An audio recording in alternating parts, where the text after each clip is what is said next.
Ji welcome in the today's session. जो हमारा आज है बेसिकली ये है ब्रेन, ह्यूमन ब्रेन के ऊपर। तो आज का जो ये लेक्चर है ये बड़ा ही एक्साइटिंग होने वाला है, इसलिए कि इसमें बहुत सारी ऐसी मालूमात हैं जो बहुत ज़्यादा इंफॉर्मेटिव हैं, ख़ास तौर पे उन लोगों के लिए जो इस बारे में ज़्यादा नहीं रखते मालूमात। और ये बेसिकली ये इसलिए भी एक्साइटिंग है कि ये बेसिक इन्फॉर्मेशन है जो मैं देना चाहता हूँ, ताकि हमारे आने वाले लेक्चर जो मैंने प्लान किए हुए हैं उन लेक्चर्स में जो है हम बहुत अच्छी तरह से जो है उसको समझ सकें, क्योंकि हमें बेसिक जब अंडरस्टैंडिंग ब्रेन की होगी तो फिर हमें जो है समझने में आसानी होगी कि भाई हम लोग आगे किस तरह से प्रोसीड करें मुख्तलिफ़ चीज़ों को। जब वो टर्मिनोलॉजीज़ बहुत सारी बार बार इस्तेमाल होंगी तो आप लोगों को अंदाज़ा होगा कि ये किस चीज़ के बारे में बात हो रही है, ये किस तरह से हो रही है, ठीक है ना। तो आज हम लोग प्रेजेंटेशन स्टार्ट करते हैं और कोशिश करते हैं इसको बहुत ज़्यादा लंबा ना करें, क्योंकि आज बुनियादी तौर पे सारी बेसिक इन्फॉर्मेशन दी जाएगी ताकि आगे आने वाले लेक्चर्स जो हैं वो ज़्यादा अच्छी तरह समझे जा सकें। तो आज हम पढ़ेंगे बेसिकली जिस चीज़ के बारे में। और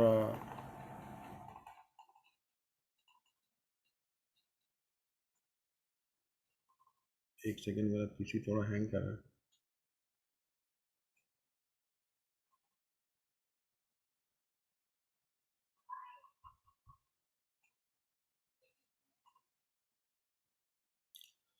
ओके, देखिए आज हम बात करेंगे ह्यूमन ब्रेन के बारे में बेसिकली। तो सबसे पहले तो आप ये देखिए कि ब्रेन जो है वो एक बहुत ही वाइटल इम्पॉर्टेंट पार्ट होता है बॉडी का, और इसके बहुत सारे फंक्शंस होते हैं जो कि अंजाम दे रहा होता है। और इसमें सबसे अहम बात ये कि हम ब्रेन को अपने साथ लेके जब चल रहे होते हैं तो हमें कभी इंफॉर्मेशन नहीं पता चलती कि हम कितनी इम्पोर्टेंट चीज़ और कितना बड़ा कितना बड़ी एक वास्ट चीज़ अपने साथ लेके घूम रहे हैं। तो उसके लिए मैं आज आपको ब्रेन के बारे में बताना चाहता हूँ कि ह्यूमन ब्रेन है क्या। हम लोग खुद अपनी ब्रेन को या अपनी बॉडी को अंडर एस्टिमेट करते हैं बाद औक़ात ना। तो हमें ये पता होने से ही अंदाज़ा होगा कि वाकई ह्यूमन ब्रेन हमारा होता क्या है। तो देखिए अब हम आते हैं देखिए सबसे पहले तो ये आप देखिए कि ह्यूमन ब्रेन है क्या। ये ह्यूमन ब्रेन तो मेन ऑर्गन है जो कि नर्वस सिस्टम का एक मेन ऑर्गन जो है वो ह्यूमन ब्रेन है। नर्वस सिस्टम या ह्यूमन ब्रेन की जो फंक्शन है वो जो उसकी वो क्या करता है बेसिकली, वो कंट्रोल करता है पूरी बॉडी को। बॉडी के हर फंक्शन के कंट्रोल में ब्रेन का कुछ ना कुछ अमल दखल होता है बुनियादी तौर पे। तो ब्रेन जो है ना is very important and very vital part of the body, ठीक है ना। ब्रेन किस तरह से बना होता है, ब्रेन के अंदर क्या क्या चीज़ें शामिल होती हैं, ये चीज़ मैं आपको अभी बताता हूँ। आप ये देखिए कि ब्रेन के जो, अगर आप वैसे देखेंगे, अगर हम इसको फिजिकली देखें मतलब कि एनाटॉमी के हिसाब से, तो ब्रेन के तीन पार्ट्स बताते हैं। एक होता है फोर ब्रेन जो कि बहुत ज़्यादा मोस्ट डेवलप्ड पार्ट होता है, एक होता है मिड ब्रेन और एक होता है हाइंड ब्रेन, ठीक है ना। सो आप सब लोगों को स्क्रीन नज़र आ रहा है? प्लीज़ ज़रा चैट में बताइए।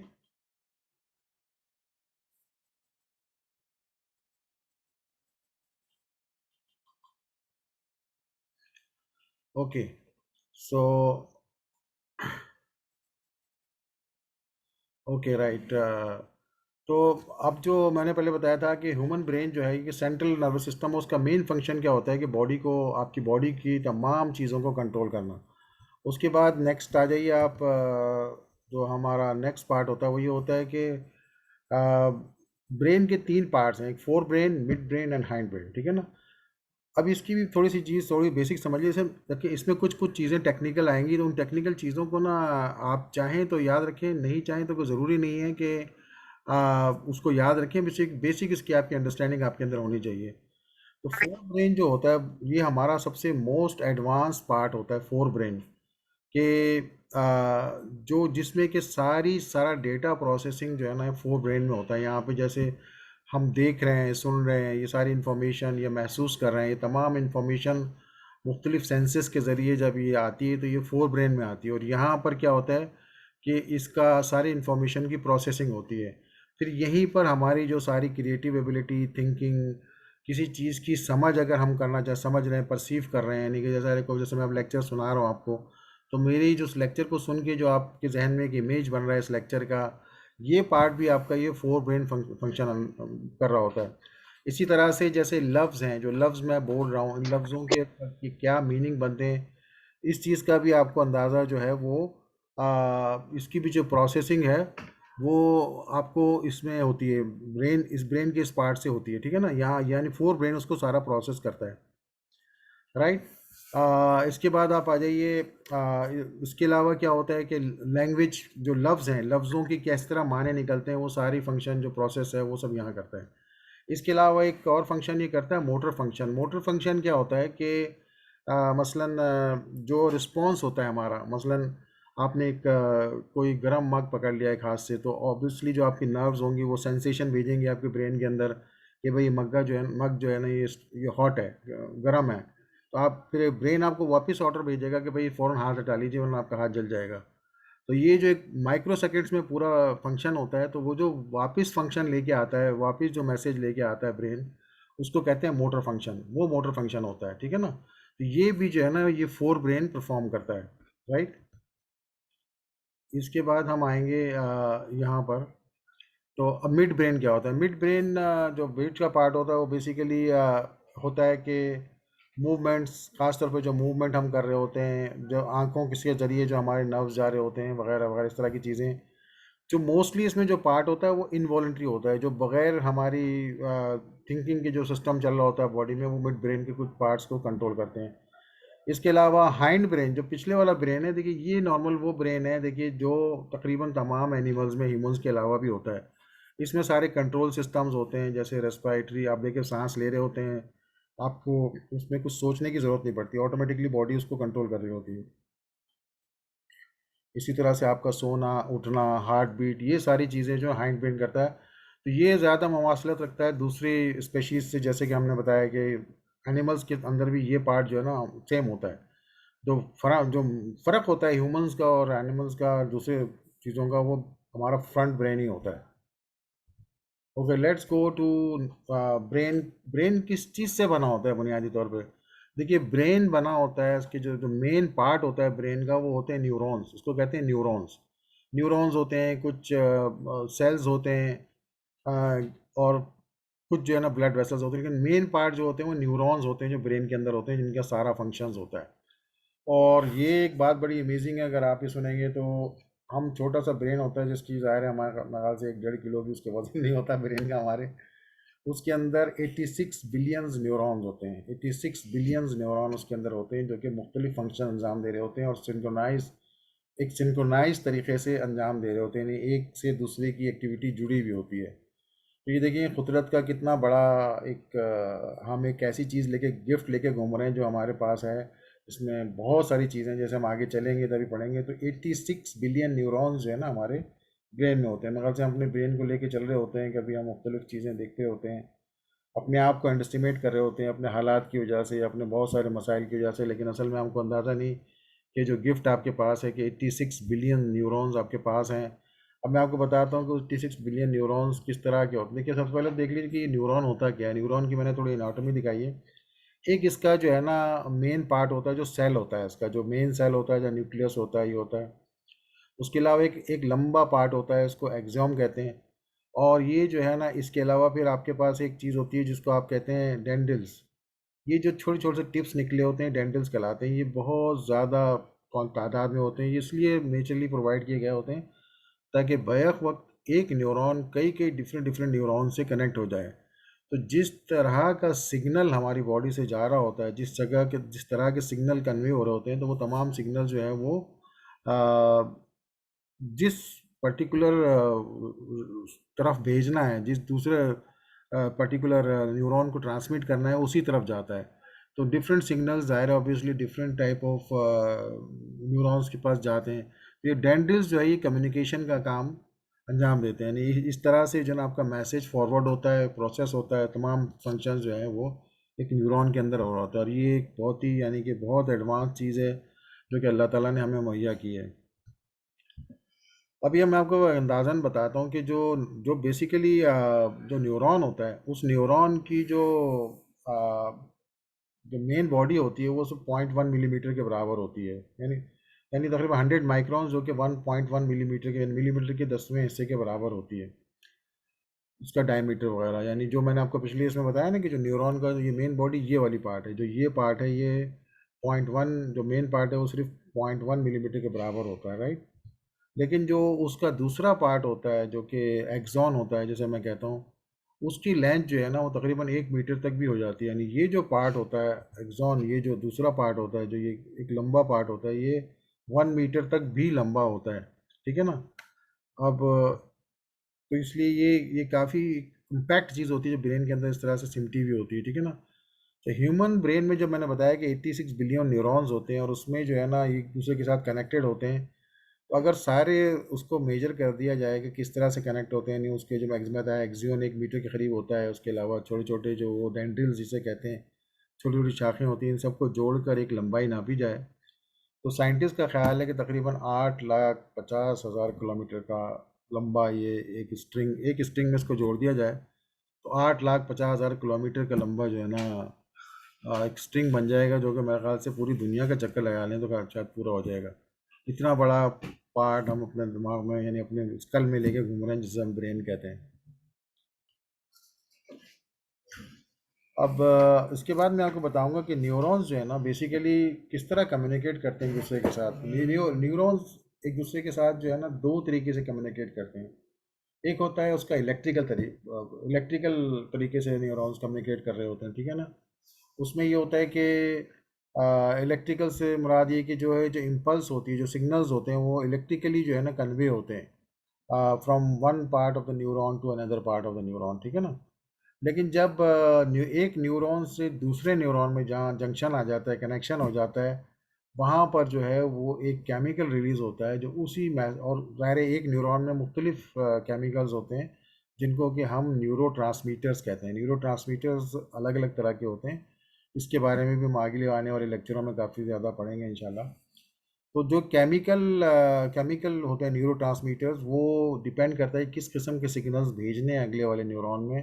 तो वो जब जंक्शंस पे जाते हैं, वो जहाँ जहाँ से कि एक न्यूरॉन ख़त्म होता है और दूसरा शुरू होता है, तो वहाँ ये जो सिग्नल्स हैं वो न्यूरो के ज़रिए ट्रांसमिट होते हैं। मैं इसको थोड़ा डायग्रामेटिकली दिखा देता हूँ, आपको पता चलेगा। देखिए एक न्यूरॉन है, आ, वो वहाँ तक डेंड्रिल्स वगैरह से जहाँ तक आया वो आ गया अपने एंड तक, फिर वहाँ से जहाँ दूसरी के पास उसने कनेक्ट होना है, तो वहाँ पे न्यूरोट्रांसमीटर्स रिलीज़ होते हैं। वो न्यूरोट्रांसमीटर्स अगले उस न्यूरॉन के डेंड्रिल्स पे जाते हैं, डेंड्राइट्स पे जाते हैं, और उन डेंड्राइट्स पे वहाँ पे एक ख़ास किस्म के रिसेप्टर्स होते हैं जो कि उसी टाइप ऑफ न्यूरोट्रांसमीटर को रिसीव करते हैं, ताकि वही टाइप ऑफ सिग्नल जिसको कि भेजा गया है, वो सिग्नल जो है वो बेसिकली रिसीव हो, तो वही मैसेज फॉरवर्ड हो आगे चल के। अच्छा, अब तो ये तो हमने पढ़ लिया बेसिकली कि जो एनाटॉमी के हिसाब से जो है ना, मतलब जैसे जो फिजिकली हमारा ब्रेन होता है, उसकी फंक्शंस किस तरह से वो काम करता है, कुछ चीज़ें हमने पढ़ ली। अब हम जो नेक्स्ट लेवल पे जाएंगे, अब हम बात करेंगे ज़्यादा, जो कि हमारा ज़्यादा इस वक्त कंसर्न टॉपिक है, वो ये कि साइकोलॉजिकली जो है ना हमारा ब्रेन किस तरह से डिवाइडेड होता है, कितने पार्ट्स के अंदर हमारा ब्रेन डिवाइड होता है, ठीक है। तो इसमें आप देखिए कि हमारा ब्रेन जो है ना, सबसे पहले ये वाली चीज़ मैंने आपको पहले भी शायद जो बताई थी कि ब्रेन और साइकोलॉजी के बारे में जो शुरू की थ्योरीज थी, वो एक साइंटिस्ट था, उनका नाम था सेगमेंट फ्रॉइड। उन्होंने बहुत सारी बुक्स लिखी हैं और अभी तक भी उनकी वही बुक्स जो है ना कंसिडर स्टैंडर्ड की जाती हैं, कि उन्होंने बहुत रिसर्च की थी। तो साइकोलॉजी के हिसाब से उन्होंने कहा कि जनाब ह्यूमन ब्रेन के 3 पार्ट्स हैं, ठीक है ना। एक तो पार्ट है जिसे हम कॉन्शियस ब्रेन कहते हैं, एक पार्ट है जो प्री कॉन्शियस ब्रेन कहलाता है, और एक पार्ट है जो अनकॉन्शियस ब्रेन कहलाता है, ठीक है ना। ये उनकी सेगमेंट फ्रॉइड की जो है ना डेफिनेशन थी इसके मुतालिक। तो उनकी डेफिनेशन के मुतालिक क्या, इसका डेफिनेशन क्या थी वो मैं आपको बता देता हूँ। सबसे पहले कॉन्शियस माइंड क्या होता है। कॉन्शियस माइंड वो होता है कि वो चीज़ें जो कि हमारे इर्द गिर्द हो रही हैं, हम उसमें इन्वॉल्व हैं, हम उसके बारे में करंटली सोच रहे हैं, उसके बारे में हम मालूमात हासिल कर रहे हैं। ये तमाम चीज़ें जो हमारे इस वक्त माहौल में इर्द गिर्द हमारे साथ हैं, जिसके बारे में हम सोच रहे हैं, वो माइंड जो हमारा जिस चीज़ को उसको सारा कर रहा है, उसको वो लोग कहते हैं कॉन्शियस माइंड। यानी हम देख रहे हैं, ऑब्जर्व कर रहे हैं, डिसीजंस ले रहे हैं, सोच रहे हैं, क्रिएटिव एबिलिटीज़ कर रहे हैं, क्रिएटिव काम कर रहे हैं, वो कॉन्शियस माइंड जो है ना, उसके पीछे कॉन्शियस माइंड का हाथ होता है।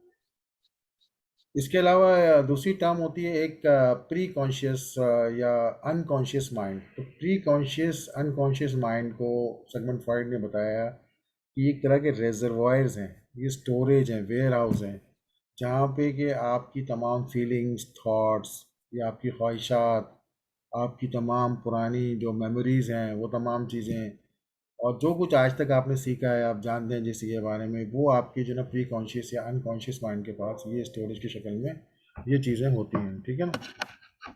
अब इसके अलावा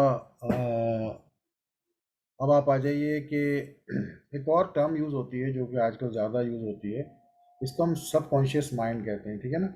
सबकॉन्शियस माइंड क्या होता है कि अ, ये बेसिकली क्या करता है कि जैसे हमने कोई हमारी कुछ फीलिंग हुई या हमारा कुछ एक्सपीरियंस हुआ, वो जो एक्सपीरियंस है, वो फीलिंग है, उसके रिजल्ट में जो चीज़ हमारे पास एज ए रिजल्ट जमा हुई, वो हमारा सबकॉन्शियस माइंड हमारे साथ ऐड करता रहता है। अभी आप देखिए इसमें और भी चीज़ आती है, जैसे कि हमारा बिलीफ सिस्टम्स हैं, हमारी वैल्यूज़ हैं, यानी हम किस तरह से घर में रहते हैं, हमारे क्या परंपराएं हैं, जैसे लोग कहते हैं ना, और जो कुछ भी हमारे माशरे में इर्द गिर्द हो रहा होता है वो हम लोग एब्जॉर्ब कर लेते हैं। तो बहुत सारी फैमिलीज़ में आप ये वाली बात सुनेंगे कि यार आप बिल्कुल अपने वालिद की तरह बात करते हैं या आप बिल्कुल अपनी वालिदा की तरह बात करते हैं। हालांकि ऐसा कभी नहीं होता कि किसी वालिद ने बिठा के बच्चे को बताया कि भाई ऐसे लहजे में बात किया करें आप, या इस तरह से चला करें आप। अ, लेकिन फिर भी क्योंकि वो क्या होता है कि वो चीज़ हमारे अनकॉन्शियस में कहीं ना कहीं स्टोर होती है, हम अपने वालिदैन को देख रहे होते हैं, वो किस तरह बिलीव कर रहे होते हैं, वो किस तरह चल रहे होते हैं, उनके क्या ख्यालात होते हैं, वो हमारे अंदर पास ऑन हो जाते हैं। वो पास ऑन क्यों होते हैं? इसलिए कि हमारा सबकॉन्शियस माइंड हर वक्त एक्टिवेट होता है, वो हर तरह का डेटा एक्टिवेट कर अपने अंदर रिकॉर्ड कर रहा होता है, ठीक है ना। इसी तरह से फॉर एग्जांपल आप बहुत सारे लोग होते हैं मसलन परेशान हो गए, घबरा गए, तो उनको एकदम होता है यार सिगरेट पियेंगे तो रिलैक्स हो जाएंगे, उनके ध्यान में एक ये कॉन्सेप्ट आ जाता है मसलन। तो क्या होता है कि आपका सबकॉन्शियस माइंड में डेटा जमा होता है कि आप जब सिगरेट पीते हैं तो रिलैक्स होते हैं। तो any time you get upset, जब आप परेशान होते हैं तो ऑटोमेटिकली आपका सबकॉन्शियस माइंड आपको एक इन्फॉर्मेशन देता है कि ठीक है यार सिगरेट पी लो तो you will be more relax. यानी ये सबकॉन्शियस माइंड होता है, ये आपको आइडियाज़ देता है और इसके पास सारा डेटा होता है आपकी ज़िंदगी का, जहाँ जहाँ आपने जो कुछ किया होता है, जिस चीज़ को आपने लाइक किया होता है, जिस चीज़ को आपने डिसलाइक किया होता है, वो सारा डेटा, आपकी तमाम वैल्यूज़, आपकी फैमिली वैल्यूज़, आपकी कल्चरल वैल्यूज़, वो तमाम चीज़ें वहाँ पे एक वेयर हाउस की तरह और एक क्लासिफाइड मैनर में स्टोर होती हैं, ठीक है ना। ये बात को मैं सबकॉन्शियस माइंड को मैं थोड़ा इसलिए समझाना चाह रहा हूँ कि ये आगे चल के यही बेसिकली हमारा मेन वो चीज़ बनने वाली है जिससे कि हमने आगे चल के बहुत कुछ इसके बारे में हमें मालूमात हासिल करनी है, राइट। ओके नाउ अब हम थोड़ा आगे बढ़ते हैं और नेक्स्ट हम देखते हैं कि क्या चीज़ होगी।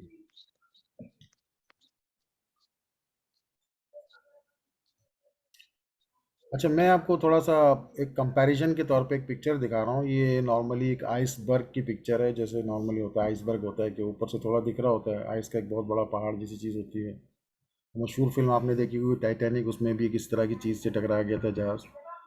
तो वो आइसबर्ग क्या होता है कि जो ऊपर से एक टिप दिख रही थी, दिखती है, वो हमारा कॉन्शियस माइंड होता है। नहीं, हमारा कॉन्शियस माइंड जो है ना बनस्बत कंपेरेटिवली जो हमारा प्री कॉन्शियस अनकॉन्शियस या इन दोनों की कॉम्बिनेशन या प्री कॉन्शियस अनकॉन्शियस को आप कंसिडर करें या आप सब कॉन्शियस कॉन्शियस को कंसिडर करें, तो कॉन्शियस और सब कॉन्शियस माइंड में ये फ़र्क होता है, इतना फ़र्क होता है।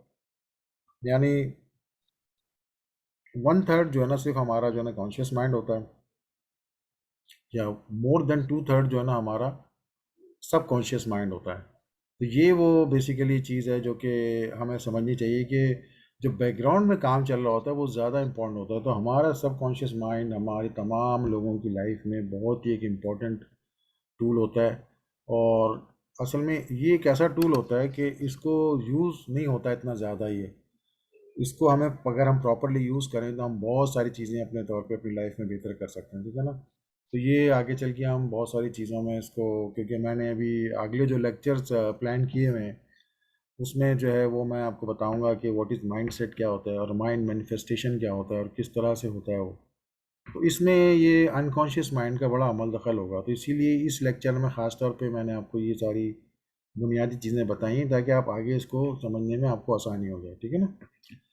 तो एक तो ये बात यहाँ तक होगी। अब इसके बाद हम मूव करते हैं नेक्स्ट पार्ट के ऊपर। नेक्स्ट पार्ट ये जो है ना, मैं थोड़ा सा आपको बताना चाह रहा था कि व्हाट इज़ इलेक्ट्रोएन्सेफलोग्राम क्या होता है। इलेक्ट्रोएन्सेफलोग्राम जो है ना, जैसे आपने नॉर्मली हमने ईईसीजी सुना होगा, ये जो हम हार्ट के लिए करते हैं, तो वो इलेक्ट्रो वो कार्डियोग्राम होता है बेसिकली वो।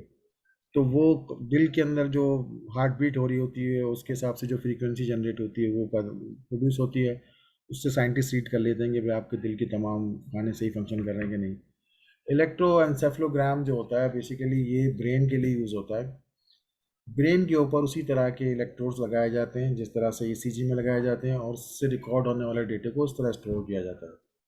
इसको ईईजी भी कहते हैं। तो ईईजी जो ये टेक्नोलॉजी है, इससे फ़ायदा क्या होता है, इससे साइंटिस्ट बेसिकली, ये तो आजकल बहुत ही ज़्यादा कारामद चीज़ है, इसको बहुत सारी चीज़ों में लोग यूज़ करते हैं।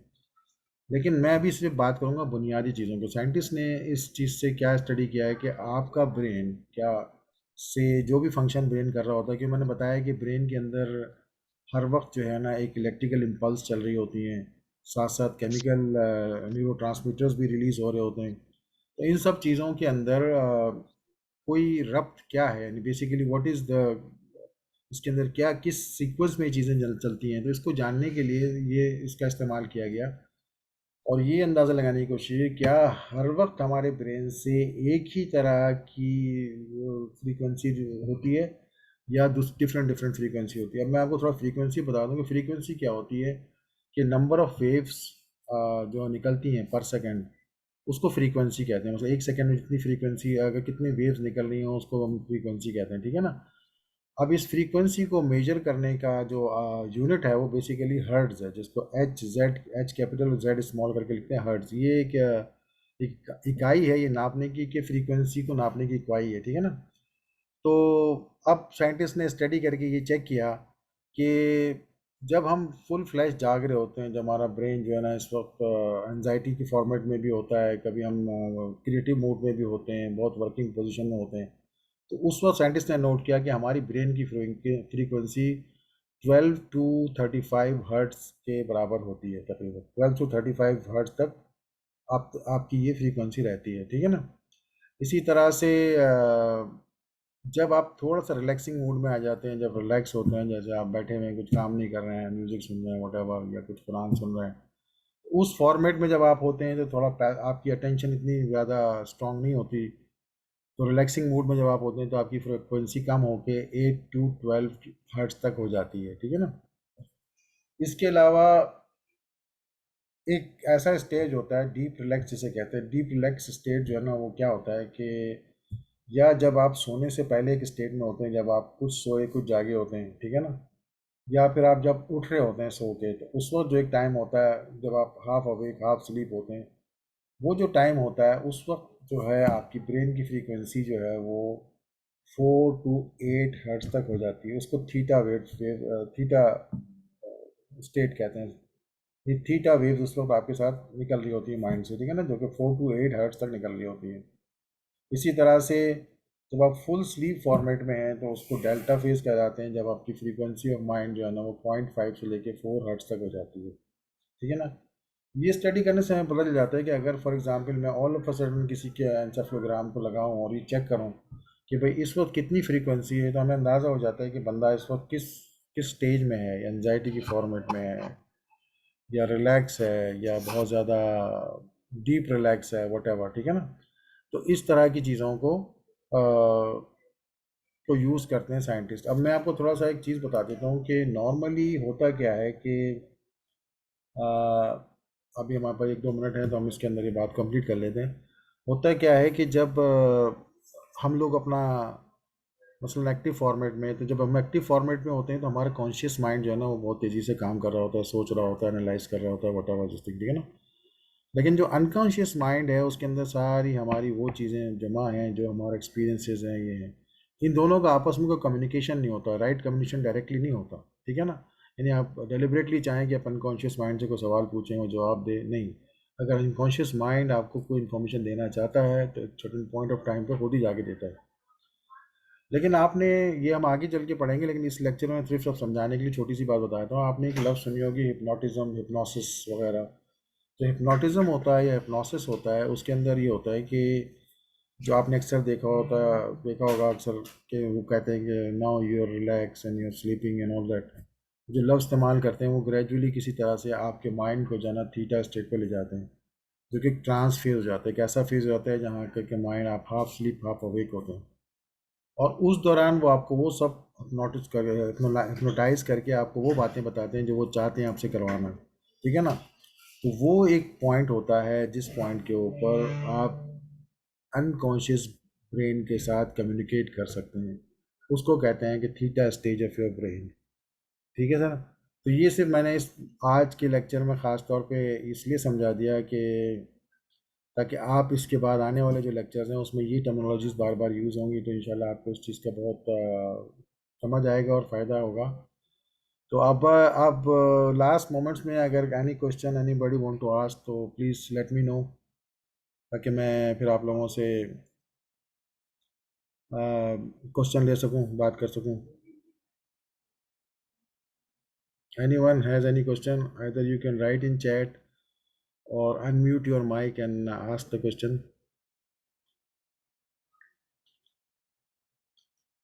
To keep my session is bit small, मैं रिकॉर्डिंग को स्टॉप कर देता हूँ फॉर द टाइम भी, ताकि बाद में मुझे बहुत लंबा सेशन अपलोड ना हो।